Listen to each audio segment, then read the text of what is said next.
नमस्कार साथियों, कैसे हैं आप सब लोग। उम्मीद करता हूँ आप सब लोग अच्छे होंगे। तो आज की वीडियो में हम हिंदी का प्रैक्टिस सेट करेंगे यहाँ पे, और जो हमारा पुराना पेपर है हिंदी का उसमें से 20 सवाल क्या करेंगे यहाँ पे हल करेंगे। ये सब पेपर मैंने उठा रखा है यूके ट्रिपल एससी का। इसमें हम देखेंगे 20 सवालों को। अगर आपकी तैयारी अच्छी हुई है तो आप 18 प्लस या 18 के समतुल्य क्या करें, स्कोर करें। अगर 18 से कम है या 15 से भी कम है तो यहाँ पे आप सोच लीजिए कि आपको तैयारी करने की बहुत ज़्यादा ज़रूरत है। तो चलिए वीडियो को शुरू करते हैं। तो पहला सवाल है हमारा, निम्नलिखित में से योग रूढ़ शब्द कौन सा है। तो यहाँ पे जो हमारा ऑप्शन डी है ये क्या हो जाएगा, सही हो जाएगा। अब पहले हम समझ लेते हैं कि रूढ़, यौगिक और योग रूढ़ शब्द होते क्या हैं। ठीक है, पहला हमारा प्रकार होता है यहाँ पे रचना के आधार पर रूढ़ शब्द। अब रूढ़ शब्द होता क्या है, वह शब्द जिनको तोड़ने पर दोनों शब्दों के क्या हो, निरर्थक हो जाए। कोई भी शब्द अगर हम तोड़े तो वह क्या हो जाए, निरर्थक हो जाए, तो उसको रूढ़ शब्द कहते हैं। जैसे एक शब्द मैं ले लूँ पान, ठीक है, अगर मैं इसको तोड़ूं तो इसको तोड़ने पर क्या हो जाएगा, ये पा प्लस नौ। अब इस पा का अर्थ नहीं है, ना ही इस नौ का अर्थ है। ये क्या हो गया, पूरा ही पूरा शब्द क्या हो गया, निरर्थक हो गया। तो ऐसे शब्द क्या कहलाएंगे, हमारा रूढ़ शब्द कहलाएंगे। फिर इसके बाद दूसरा प्रकार होता है हमारा यौगिक का। ठीक है, यौगिक। अब यौगिक क्या होते हैं, वह शब्द जो क्या हो, तोड़ने पर दोनों ही, अगर वो दो जगह टूटे, ठीक है, दो बार में टूटे और दोनों का ही अर्थ निकले तो उनको क्या कहते हैं, हम यौगिक शब्द कहते हैं। जैसे यहाँ पे पहला ऑप्शन ही ले हम, पहला ऑप्शन क्या है, पान। अब इसको तोड़े पानदान को हम, तो ये क्या हो जाएगा, पान प्लस दान।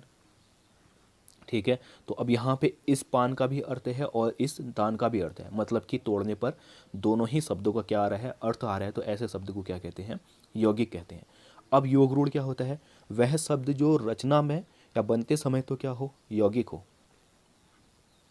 ठीक है, और उसका अर्थ निकालने पर वो क्या हो, निकले, रूढ़ निकले, तो उसको क्या कहेंगे हम, योग रूढ़ शब्द कहेंगे। ठीक है, तो ये क्या हो गया, हमारे 3 प्रकार यहाँ पे हमने इनको जान लिया है।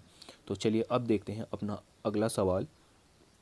अधूरा ज्ञान भयंकर होता है, लोकोक्ति का अर्थ है। तो इसका जो सही लोकोक्ति होगी इसके लिए वो होगी, नीम हकीम खतरा जान। ठीक है, यानी कि ऑप्शन डी क्या हो जाएगा, यहाँ पे सही हो जाएगा। फिर है अगला सवाल, भोजपुरी संबंधित है। तो भोजपुरी है हमारी बिहारी हिंदी से, यानी कि ऑप्शन ए क्या है, यहाँ पे सही हो जाएगा। फिर है अगला है, उक्त पंक्ति किस कवि की है। तो यह कविता है, यह है हमारी तुलसीदास की।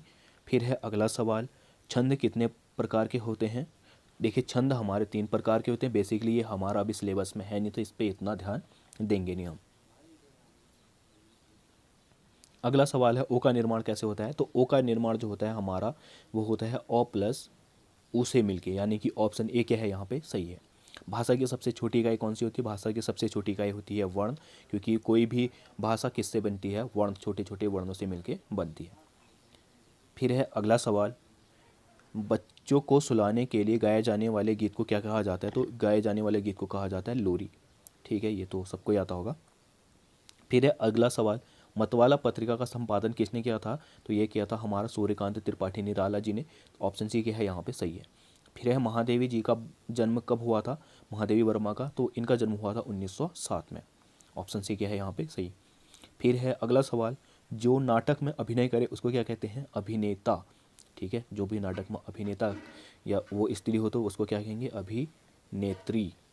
ठीक है, और लड़का है तो अभिनेता। चलो अब देखते हैं, बादल गरजो फेर फेर घोर गगन धराधर ओ के रचनाकार हैं। तो इनके रचनाकार है सूर्यकांत त्रिपाठी निराला जी।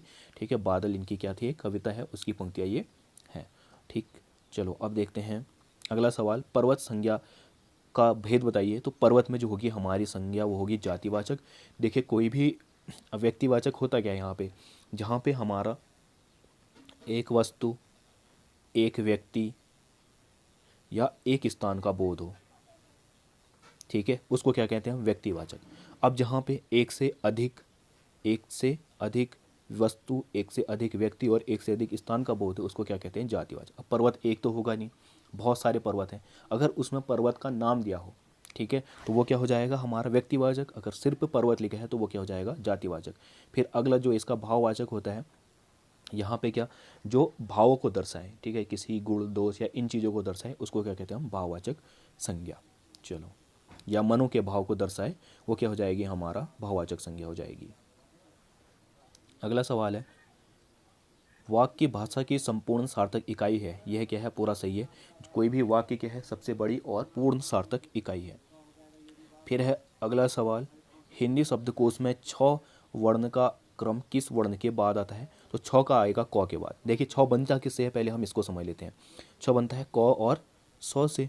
तो पहला क्या है हमारा क, तो क किसके बाद आएगा, क के बाद ही तो आएगा। ठीक है, तो यहाँ पे सी क्या हो जाएगा, ऑप्शन सही हो जाएगा।